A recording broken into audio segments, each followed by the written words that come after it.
Assalamualaikum warahmatullahi wabarakatuh. Hai semuanya.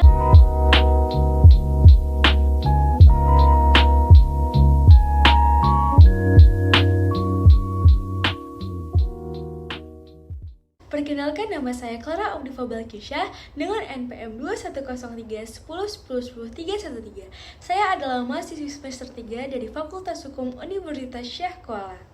Tujuan daripada saya membuat video ini untuk mengedukasi teman-teman sekalian tentang materi hak cipta dan juga sebagai tugas akhir dari mata kuliah Hukum Dagang dengan dosen pengampu Dr. Sri Walni Rahayu, SHMHum.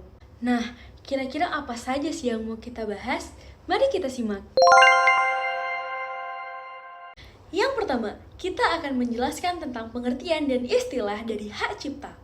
Menurut Undang-Undang Nomor 19 Tahun 2002 tentang hak cipta, menyatakan bahwa hak cipta adalah hak yang mengatur karya intelektual di bidang ilmu pengetahuan, seni, dan sastra yang dituang dalam bentuk yang khas dan diberikan pada ide, prosedur, metode, atau konsep yang dituangkan dalam wujud yang tetap. Untuk mendapatkan perlindungan melalui hak cipta, tidak ada keharusan untuk mendaftarkan. Lalu, bagaimana cara mendaftarkan hak cipta? Pendaftaran hanya semata-mata untuk keperluan pembuktian belaka. Dengan demikian, begitu suatu ciptaan terwujud, maka secara otomatis hak cipta melekat pada sebuah ciptaan tersebut. Dan biasanya, publikasi dilakukan dengan mencantumkan tanda hak cipta. Perlindungan hukum terhadap pemegang hak cipta dimaksudkan sebagai upaya untuk mewujudkan iklim yang lebih baik lagi bagi tumbuh dan berkembangnya semangat menciptakan di bidang ilmu pengetahuan, seni, dan sastra. Dan kalian tahu nggak, ada beberapa istilah yang sering digunakan dalam hak cipta. Ayo kita bahas. Yang pertama ada pencipta.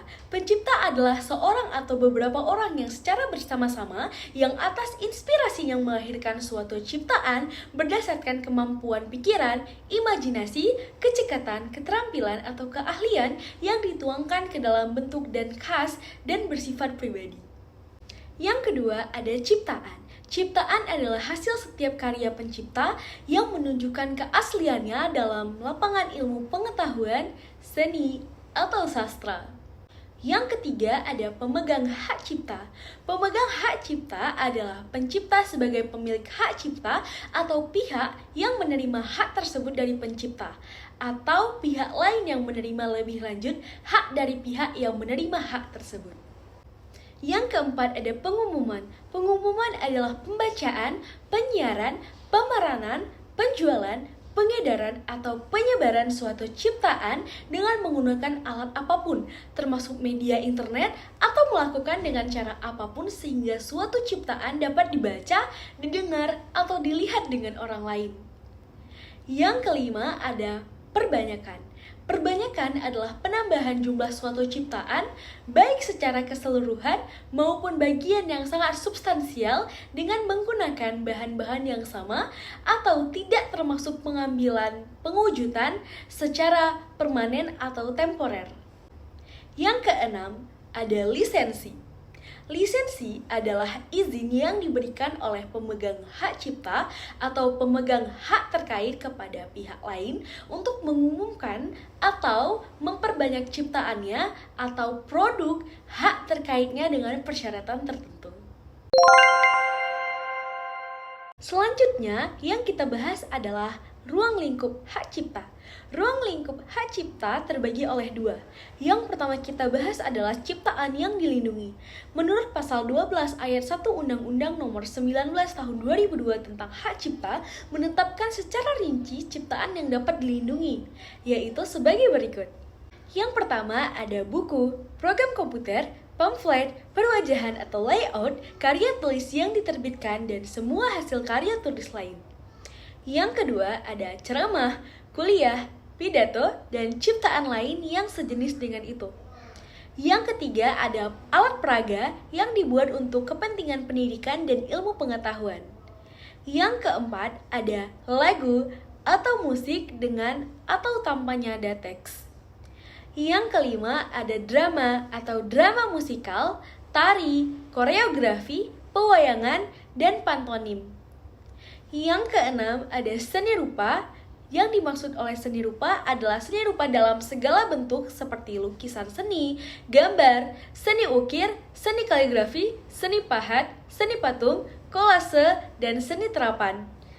Dan yang ketujuh ada arsitektur, kedelapan ada peta, yang kesembilan ada seni batik. Dan yang terakhir ada fotografi. Selanjutnya ada ciptaan yang tidak diberi hak cipta. Sebagai pengecualian terhadap ketentuan di atas, tidak diberikan hak cipta untuk hal-hal berikut. Yang pertama, hasil rapat terbuka lembaga-lembaga negara. Yang kedua, peraturan perundang-undangan. Yang ketiga, pidato kenegaraan atau pidato pejabat pemerintah. Yang keempat, putusan pengadilan dan penetapan hakim atau keputusan badan arbitrase atau keputusan badan-badan sejenis lainnya. Selanjutnya kita akan membahas tentang bentuk dan lama perlindungan hak cipta. Bentuk perlindungan yang diberikan meliputi larangan bagi siapa saja untuk mengumumkan atau memperbanyak ciptaan yang dilindungi kecuali dengan seizin pemegang hak cipta. Jangka waktu perlindungan hak cipta pada umumnya berlaku selama hidup pencipta dan terus berlangsung hingga 50 tahun setelah pencipta tersebut meninggal. Namun demikian, pada pasal 30 UU Hak Cipta menyatakan bahwa hak cipta atas ciptaannya, program komputer, sinematografi, fotografi, database, dan karya hasil perwujudan berlaku selama 50 tahun sejak pertama kali diumumkan. Pentingnya hukum yang dilindungi dalam pengaturan hak kekayaan intelektual berguna untuk melindungi reputasi, mendorong, dan menghargai setiap inovasi serta penciptaannya melalui sistem insentif dan mencegah adanya duplikasi. Bagaimana cara mendapatkan sebuah hak cipta? Tentu saja kamu harus memiliki copyright, yang dimana kamu harus mendaftarkan secara resmi karya yang kalian miliki kepada pihak yang berwenang. Jika kamu ingin memberikan pelindungan pada hasil karya kamu bisa mendaftarkannya di Direktorat Jenderal Kekayaan Intelektual atau DJKI. Menurut pasal 72 Undang-Undang Hak Cipta, untuk mereka yang dengan sengaja ataupun tanpa hak melanggar hak cipta orang lain dapat dikenakan pidana dan sanksi penjara paling singkat 1 bulan dan denda paling sedikit dengan nominal 1 juta rupiah atau pidana di penjara paling lama 7 tahun atau denda paling banyak sebanyak 5 miliar rupiah. Pelanggaran hak cipta juga akan dikenakan sanksi lainnya, seperti yang pertama, seseorang yang menyiarkan, mengedarkan, memamerkan, atau menjual ciptaan atau barang hasil pelanggaran hak cipta akan dikenakan pidana dengan hukuman pidana penjara maksimal 5 tahun atau akan dikenakan denda maksimal 500 juta rupiah. Yang kedua, seseorang yang memperbanyak penggunaan untuk kepentingan komersial suatu program komputer terpidana dan akan dikenakan pidana penjara paling lama yaitu 5 tahun dan denda paling banyak dengan nominal 500 juta rupiah. Terima kasih teman-teman sudah menonton video tentang hak cipta dan sekian dari saya. Maaf apabila ada kesalahan kata dan penuturan yang salah. Wabillahi taufiq wal hidayah. Wassalamualaikum warahmatullahi wabarakatuh. Dadah.